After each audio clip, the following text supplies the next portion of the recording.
हरिः ओम श्री गुरुभ्यो नमः. These shlokas are recorded by separating the stanza word by word for easy learning. Please share your feedback in the comment. Kindly subscribe and share to others. Om Namo Bhagavate Vasudevaya. Om Namo Narayanaya. Shloka 6. Many carts filled with cowherd men followed you, and so did the thoughts and hearts of the Gopikas. As you passed through the forest, even the animals and trees seemed sad. Finally, you reached the banks of the Yamuna river. 73 ஸ்லோகம் 6 எளிய அர்த்தம். மாடுகளை பாதுகாக்கும் மனிதர்களால் நிரப்பப்பட்ட பல வண்டிகள் உன்னை பின்தொடர்ந்தன. கோபிகைகளின் எண்ணங்களும் இதயங்களும் அவ்வாறே செய்தன. நீ காடு வழியாக செல்லும் போது விலங்குகளும் மரங்களும் கூட சோகமாக தெரிந்தன. இறுதியாக நீ யமுனை நதிக்கரையை அடைந்தாய்.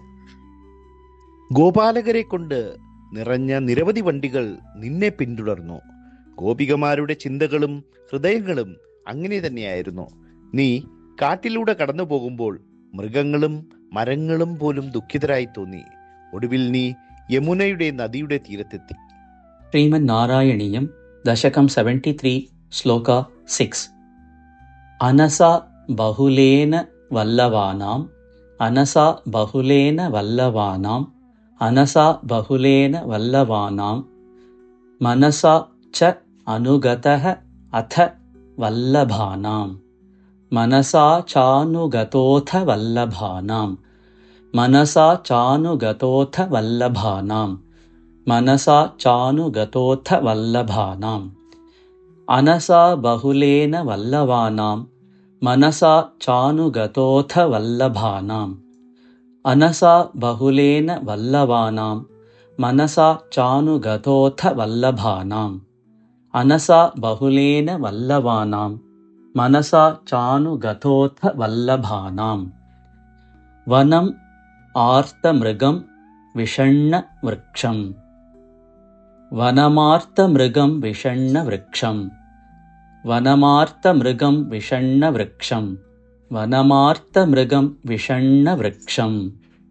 സമതീതഃ യമുനാ തടീം അയാസീഹി സമതീതോ യമുനാ തടീമയാസീഹി സമതീതോ യമുനോ തടീമയാസീഹി സമതീതോ യമുനോ തടീമയാസീഹി. വനമാർത്തമൃഗം വിഷണ്ണ വൃക്ഷം സമതീതോ യമുനാ തടീമയാസീഹി വനമാർത്തമൃഗം വിഷണ്ണ വൃക്ഷം സമതീതോ യമുനാ തടീമയാസീഹി വനമാർത്തമൃഗം വിഷണ്ണ വൃക്ഷം സമതീതോ യമുനാ തടീമയാസീഹി. അനസാ ബഹുലേന വല്ലവാനാം മനസാ ചാനുഗതോഥ വല്ലഭാനാം വനമാർത്തമൃഗം വിഷണ്ണ വൃക്ഷം സമതീതോ യമുനാ തടീമയാസീഹി. അനസാ ബഹുലേന വല്ലവാനാം മനസാ ചാനുഗതോഥ വല്ലഭാനാം വനമാർത്തമൃഗം വിഷണ്ണ വൃക്ഷം സമതീതോ യമുനാ തടീമയാസീഹി.